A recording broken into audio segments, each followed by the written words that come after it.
নমস্কার বন্ধুরা, বিনা রান্নাঘরে আপনাদের সবাইকে স্বাগত। আশা করি আপনারা সকলেই ভালো আছেন। আজ আমার রেসিপি রাঙা আলুর গোলাপজাম। তাহলে আসুন বন্ধুরা, দেরি না করে রেসিপিটা শুরু করা যাক। রেসিপি বানানোর জন্য দেখুন কয়েকটা রাঙা আলু নিয়েছি। একটা প্রেসার কুকারে কিছুটা জল নিয়ে একটা সিটি দিয়ে নেব।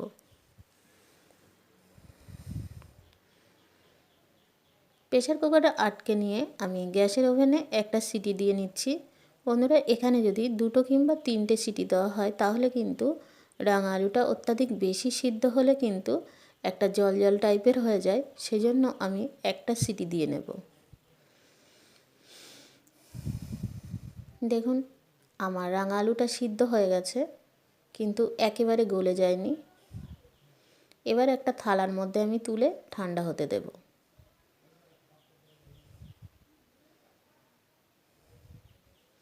ঠান্ডা হওয়া অবধি আমি ওয়েট করছি। দেখুন ফিরে আসছি, ঠান্ডা হয়ে গেছে। এবার আমি হাত দিয়ে খোসাগুলো তুলে নিচ্ছি।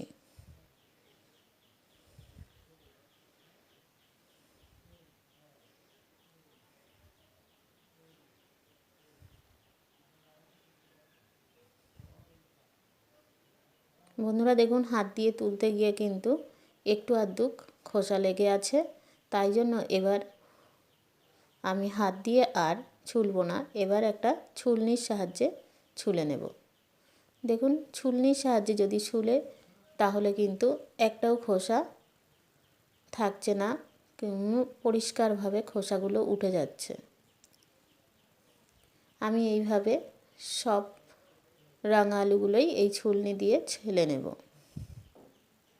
দেখুন আমার ছালাটা হয়ে গেছে। এবার এই গ্রেটারের সাহায্যে আমি গ্রেট করে নিচ্ছি। আপনারা কিন্তু গ্লাসের পিছন দিয়েও এইভাবে একদম ভালোভাবে মিহি করে নিতে পারেন। আমি এই গ্রেটারের সাহায্যে গ্রেট করে নিচ্ছি যাতে কোনো শক্ত দানা না থাকে। এবার ভালো করে চটকে নিচ্ছি যাতে কোনো শক্ত কিংবা কোনো গোটা থাকলে একদম মিহি হয়ে যাবে। এখানে আমি সামান্য লবণ দিচ্ছি। বন্ধুরা এখানে দিয়ে দিলাম আমি 2 চামচ দিয়ে দিলাম এখানে ময়দা, আর 2 চামচ সুজি দিয়ে দিলাম।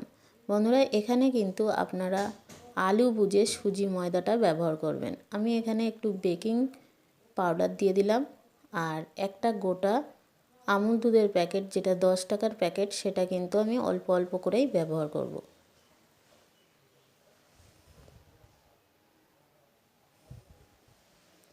দেখুন অল্প অল্প করে এই দুধের প্যাকেটটা থেকে অল্প অল্প করে দুধ নিয়েই আমি এটা ভালো করে চটকে নিচ্ছি।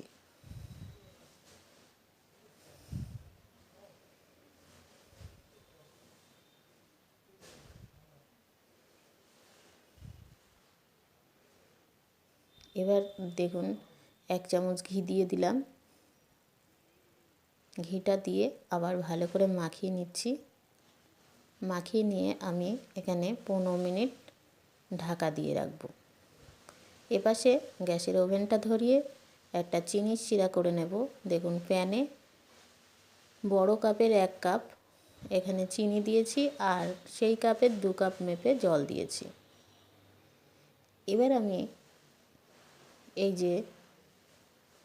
যেটা মেখে নিয়েছি এর থেকে আমি গোল করে নিচ্ছি গোলাপ জাম বানানোর জন্য।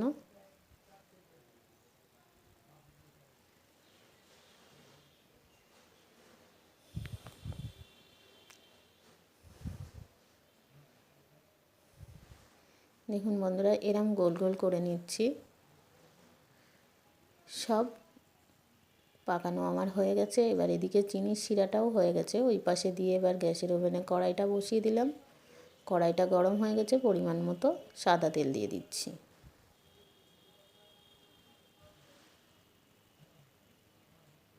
এবার তেল একটু গরম হতে না হতেই আমি এই গোলাপ জামুনগুলো ছেড়ে দিচ্ছি। বেশি গরম হলে কিন্তু এই গোলাপ জামুনগুলো ভেতর থেকে কাঁচা হয়ে যাবে কিন্তু ওপরগুলো লাল হয়ে থাকবে। ওই জন্যে এখানে খুব একটা গরম তেলে এগুলো ছাড়বে না।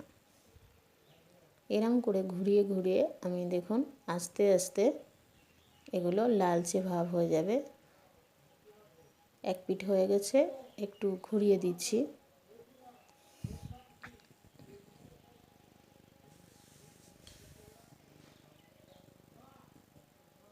দেখুন বন্ধুরা একদম লালচে ভাব এসে গেছে। এবার চিনির শিরার মধ্যে সবগুলোই দিয়ে দেব আস্তে আস্তে। দেখুন ওই পাশে চিনির শিরাটা কিন্তু আমার হয়ে গেছে। এবার আমি চিনির শিরার মধ্যে দিয়ে দিলাম।